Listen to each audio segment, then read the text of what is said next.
Was haben Tech und Dating gemeinsam? Leute wissen bei beiden nicht, was sie tun. Deshalb sind wir für euch auf ein Date gegangen, Und haben über Tech gesprochen. damit ihr es nicht müsst. Gern geschehen.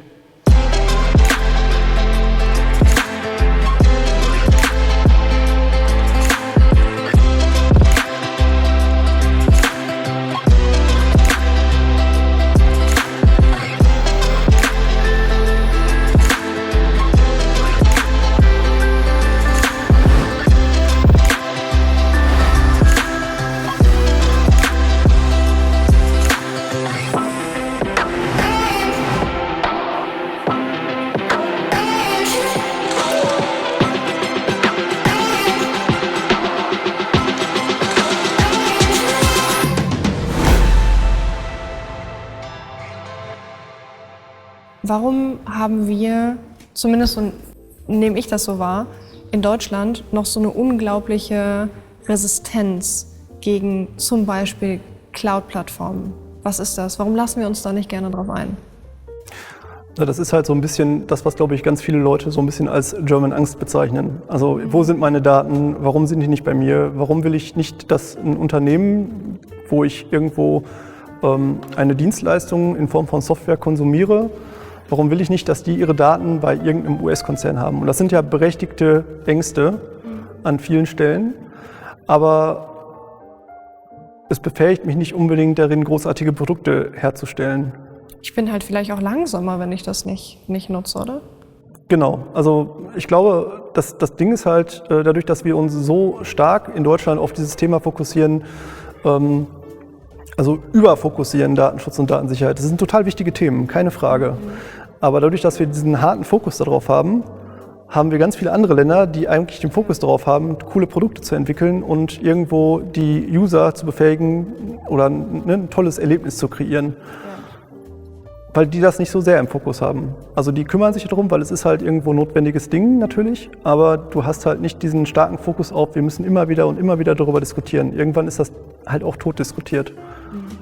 Also natürlich musst du deine Daten verschlüsseln und natürlich musst du irgendwie eine verschlüsselte, sichere Kommunikation sicherstellen.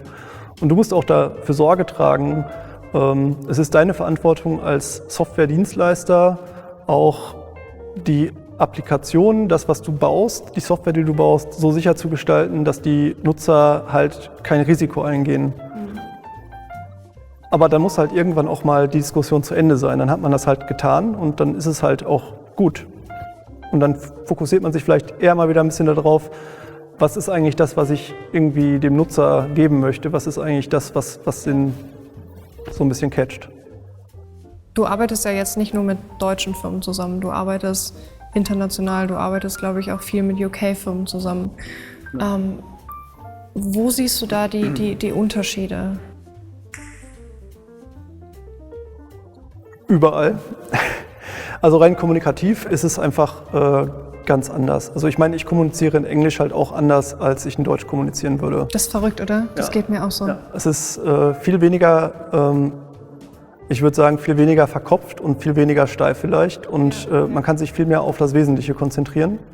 Ich glaube, was Unternehmen, so gerade im Bereich UK ausmacht oder auch USA, das ist halt so ein bisschen, die möchten halt einfach die Leute enablen, ihre Nutzer. Also die wollen halt einfach, dass die Nutzer ein gutes Erlebnis haben und die wollen einfach, dass das Produkt funktioniert. User Experience ist ja so das Schlagwort, oder?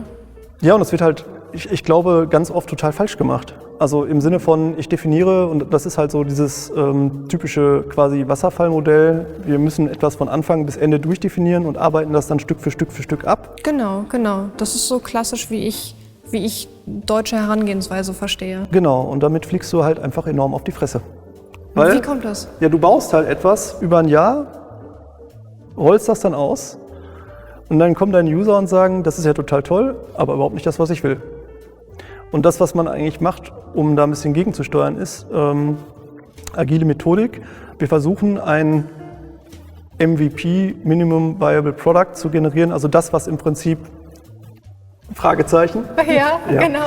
Das, was im Prinzip so ein Trade-off ist zwischen minimal, also es ist irgendwie funktional und es ist aber halt nicht irgendwie total durch und fancy und der User ist halt total, der kriegt nicht die eierlegende Wollmilchsau und viable, da wo man halt sagt, okay, es ist aber wirklich gut nutzbar schon. Und das ist so ein bisschen dieser Trade-off, ne? Also diese Schnittmenge davon wird halt rausgegeben und man bekommt von dem User Feedback. Und dann baut man dieses Feedback ein, man analysiert das Feedback und man baut dann die Änderungen, die die Nutzer haben wollen, ein, um die nächste Version der Software zu bauen, um die dann besser zu machen. Aber für den Nutzer besser zu machen und nicht das, was man denkt, was für den Nutzer eventuell besser wäre. Das heißt, du willst vielleicht ein Schiff bauen und weißt noch nicht, wie dieses Schiff aussieht. Das heißt, du baust erst ein Holzschiff, lässt den Nutzer gucken und entscheiden, baust dann weiter, um vielleicht am Ende festzustellen, du willst vielleicht keine Titanic bauen, sondern eher, ich weiß nicht, ein Speedboat, weil der Nutzer das haben möchte. Genau. Oder noch krasser gedacht, und da haben Deutsche enorme Schwierigkeiten, glaube ich, ganz oft mit, einfach die Möglichkeit, die potenzielle Möglichkeit zu sehen, dass in dieser ganzen Reise bis zu dem fertigen Produkt, was ja irgendwie immer wieder was Neues sein kann, dass es am Ende lang gar kein Boot mehr ist. Sondern dass man halt sagt, okay, eigentlich wollten wir einen Sportwagen haben. Unsere Nutzer haben uns gesagt, wir wollen einen Sportwagen haben. Und das dann auch ernst zu nehmen. Also gerade so dieses, ich nehme meine Nutzer ernst und ich gehe auf ihre Bedürfnisse ein, ist, glaube ich, so ein Kernelement für erfolgreiche Software, für ein erfolgreiches Produkt. Dass man dann sagt, okay, wir haben halt was im Kopf, aber wir sind nicht so unfassbar stolz darauf, dass wir dieses, was wir im Kopf haben, irgendwie in Stein meißeln, sondern sind halt flexibel. Und diese Flexibilität ist, glaube ich, etwas, was sehr vielen deutschen Unternehmen aktuell noch fehlt. Wir sind auf einem guten Weg, aber das ist halt wirklich noch ein Weg. Da wo man sagt, okay, wir brauchen halt einfach eine gewisse kopfliche Flexibilität als Unternehmensführer, als irgendwo, wie ich Leadership definiere, ob das jetzt meine Mitarbeiter sind, um da wieder diesen Bogen zu spannen, ja, oder ob ich irgendwie eine Software entwickle. Ich brauche eine gewisse Flexibilität in meinem Kopf und in meinem Handeln. Ich muss einfach schneller auf Dinge reagieren. Wir leben in einer unfassbar schnelllebigen Welt. Und das Ganze wird halt nochmal irgendwie in diesem Bereich Softwareentwicklung akzeleriert. Da haben wir noch mehr Beschleunigung Das drin. geht ja noch schneller immer. Ja, natürlich. Wenn du da nicht auf deine Nutzer eingehst, das ist, wie du schon sagtest, wie bei Führung. Wenn du nicht auf deine Mitarbeiter eingehst, dann kann es sein, dass du an denen vorbei wirtschaftest. Es kann sein, dass du deine Nutzer total verfehlst. Aber der Meinung bist, du hast ein fantastisches Produkt. Genau. Und bist dann zu stolz, dir einzugestehen, vielleicht auch selber, es war vielleicht nicht so gut. Die haben vielleicht was anderes gebraucht. Ja. Deutsches Phänomen, wirklich? Ja, also ich würde sogar darin konkludieren, zu sagen, ja, fancy words. Ich würde darin konkludieren, zu sagen, das ist halt das, was irgendwie Deutschland gerade noch auffällt in diesem Bereich. Stolz runterschlucken und einfach Dinge erledigen wollen. Und das machen einfach Unternehmen im Bereich, also in UK oder in USA einfach deutlich besser.